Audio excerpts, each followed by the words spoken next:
Robert Walls virtually saved my career. Yeah, if it wasn't for Robert Walls, we're not having this conversation. I have so much admiration.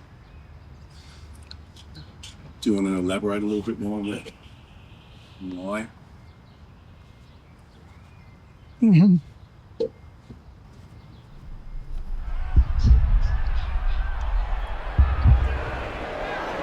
Tries to get his boot to it. Here's McIver.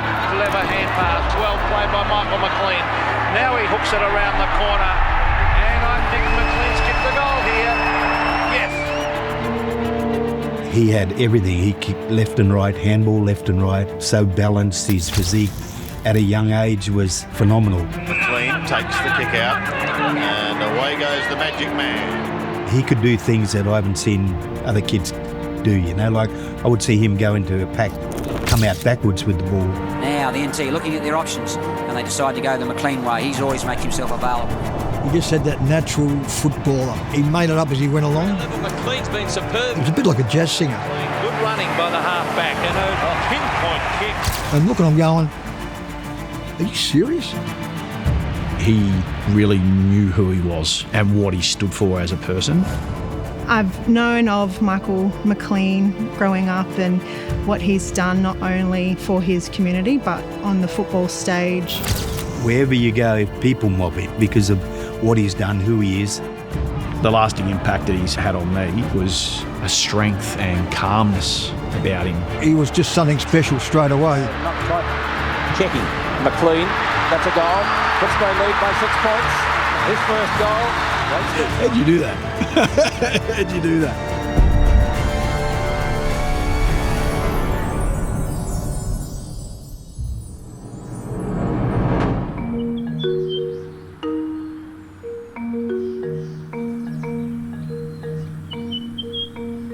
I had a nickname in Darwin when I was growing up. It was Kundi. Kundi McLean I was known as. What does Kundi mean? I don't know, I've never asked Mum. Dad being a Queenslander, he's from Townsville, Home Hill. He was a fisherman, croc shooter. He was right into the rugby league and boxing as well. We were a boxing family. When I was 8 years of age, I scored 51 tries. So there was another nickname that came around then. They used to call me Hungry because I'd put the ball in the scrum and just come out and run around everyone. My teammates didn't know, but my dad used to give me 50 cents a try. So I thought, I've got to make some money here. He was so gifted and talented. Could have went to West Tigers in the NRL. Boxing, he was a great boxer. And basketball, anything with the ball, Madge was good at. I ended up coaching Nicholl in 1979, and Madge was one of the bright up-and-coming stars. And when I say bright, I mean this boy could play. To hear that Footscray had signed Madge, I just felt so, this kid will make it. Well, the first thing I noticed about Madge was just this lightness on his feet. He could bounce the ball both hands at full flight. Both hands, switch, change. That's special. Did a couple of things on the training track and in inter-club games, and a few boys said, oh, that was magic. So it sort of stuck from there. He was a 16-year-old from Darwin. I just put my arm around him because he just had that friendliness and a person that you're warm to, but you wouldn't want to step over the line with him because he could fight. He could actually fight.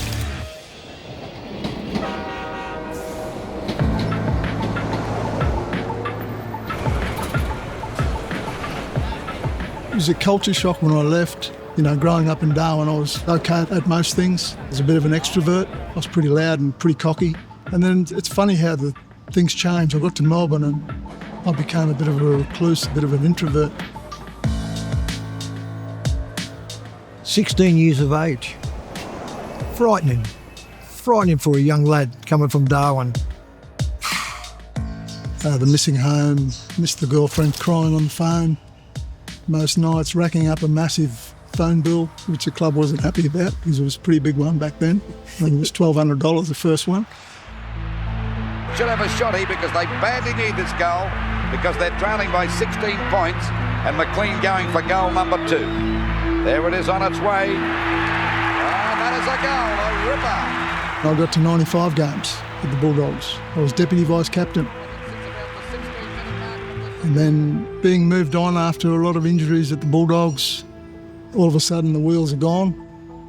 You're pretty well on the footy scrap heap. You lose confidence. You go from, I used to call it hero to zero really quick, and then you're pretty well isolated. Well, I almost went to the West Coast Eagles. Mick Moldhouse was my coach at the Bulldogs for 6 years. He said, just tell everybody you're retired and we'll pick you up in the draft. But the Bears happened to be the first pick.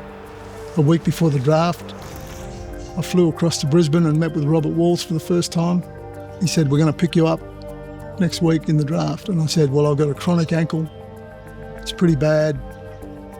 I'm a professional. I train hard. I know I can still play at the level. But I know also that I can't do the training that everyone else is doing. And he took a punt on me.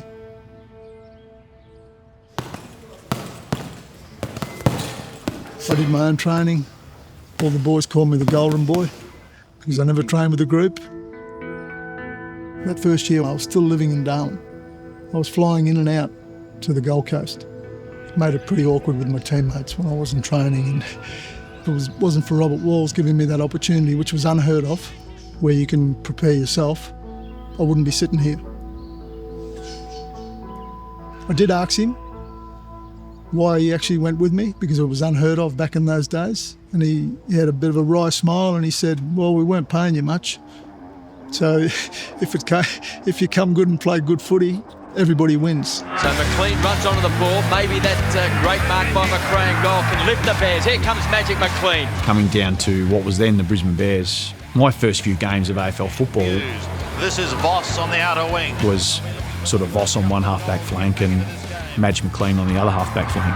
Here's Michael McLean. They call him Magic, and that's why the skill level is terrific. Had a really good year, and I was probably at the top of my game physically in terms of my body and my mind, and I could just read the game. But chipping in is Magic McLean. What a superb player. I was 25 years of age, thereabouts, 25, 26, so I think I was peaking at the right time. Put out by Scott. Here's McLean, highly skilled. Look at that, evasive skills. Tremendous play by McLean. He brings it into halfway McAdam. He's in great form.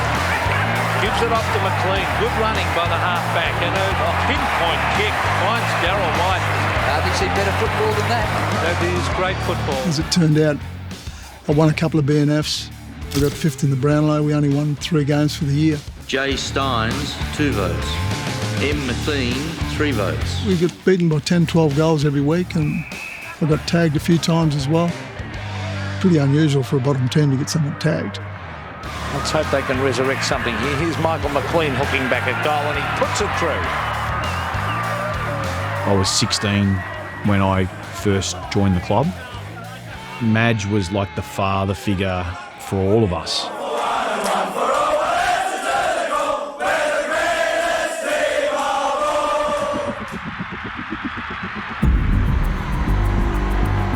No mark to Wild, taken by Wanganeen, gets in a hand pass, diving on its Moncourse, and the ball is locked in here on centre wing. 3 minutes and 20 seconds of play left. The federal government today stepped up the pressure on the AFL to investigate immediately claims that Essendon star Michael Long was racially abused. All the racism stuff was a bit of a shock for me. Growing up in Darwin, multicultural place, being Aboriginal wasn't an issue. I was touted in the local newspaper as a young football star, and then I get to Melbourne and I'm a young Aboriginal football star. So your dream at times became a bit of a nightmare. Early days there was some racist abuse. He stood up to it and he wasn't going to accept it. And I looked at that young bloke then and I thought, wow, how mentally tough is he? There was a game played at Victoria Park and we lost, and there's old Case in the middle, and Madjo stood his ground, and I asked him after the game, I sort of said, oh mate, like what happened? And he said, like I can cop the losing, but sometimes you just got to stand your ground. Opposition players most weeks, not every week, but most weeks they use it as a bit of a tactic, they say. Football's 10-day racial drama finished this morning with a handshake. We're delighted to advise you that This morning, Michael Long and Damien Monkhorst have met and have resolved the dispute. Robert Wall said to me, what do you make of young Michael Long? I said, look, he doesn't look happy. He said, are you going to catch up with him? I said, yeah, I'll catch up with him after the game, see how he's travelling. That's when Longy approached me and said, I need a hand. Michael McLean pushes it forward. And I had an interview after the game, and I said, in one of the articles, I said, if this continues on, we're going to start naming blokes. He really knew who he was and what he stood for as a person. And so when you went over that line, he would very much, share what he thought about that. Got a phone call from the AFL to come down and meet with him. I said, we're going to start naming. We've had enough. I was the oldest player, I think, in the league then, Indigenous. I had one-on-one meetings with Tony Peake, and they were pretty robust meetings. And there was a lot of frustration there. He sort of threw his hands in the air, and I said, you've got to do something, mate. You can't just do nothing. You need to do something. So this is your workplace. You walk through that door and you get racially abused. I said, those people are out of a job. This is a human rights thing. The playing field is our office. And it was a bit of a light bulb moment, which actually opened the doors up for the racial vilification code of conduct based on equality, human rights. I feel really proud that we've done that I supported Longy. I admire his stance on it all, that he wasn't just going to accept a handshake and mediation. Yeah, we fought pretty hard.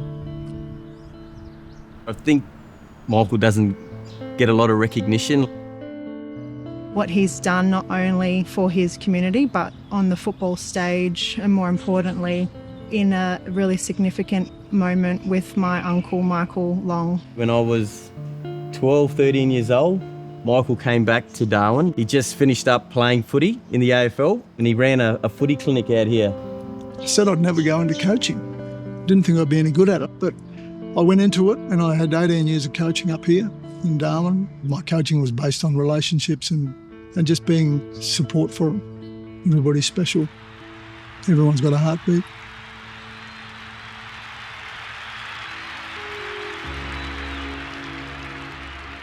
So I captained the All-Stars in 1994. And then 2003, 2005, 2007, I coached them. Andrew McLeod, Darryl White, Chris Johnson, Andy Cracker, Shannon Motlop, Daniel Motlop, Adam Goods, Michael O'Loughlin, Eddie Betts, Cyril Rioli. It was just incredible. I asked the players individually what it means to you. And, you could have heard a pin drop and there was a lot of tears. You're playing for your mob and you're representing from where you come from. All in one place together, from all over Australia. It's something you can never get taken away from you. And to be able to captain that first time and then coach it 3 times it was special for me. It was just an honour. Pretty special.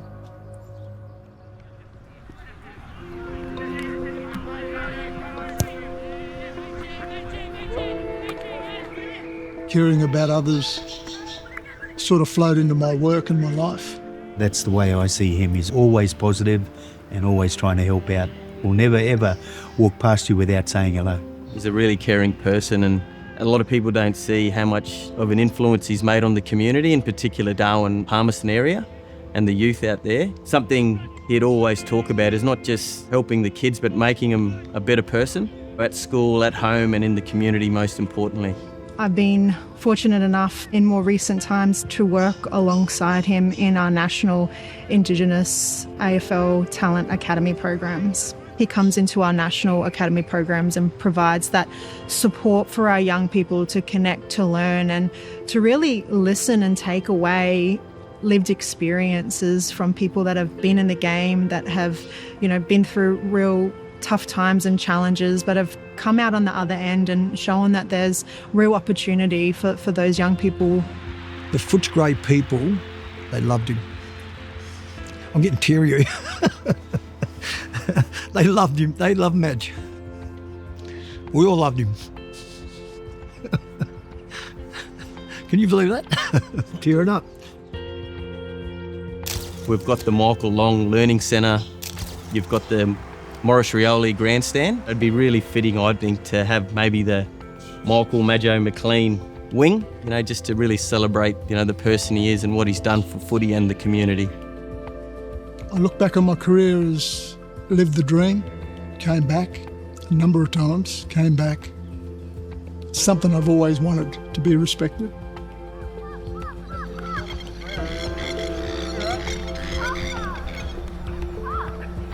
And I think I'm respected as a player that could play a little bit of sport, could play footy, mix it with anyone, but a better person.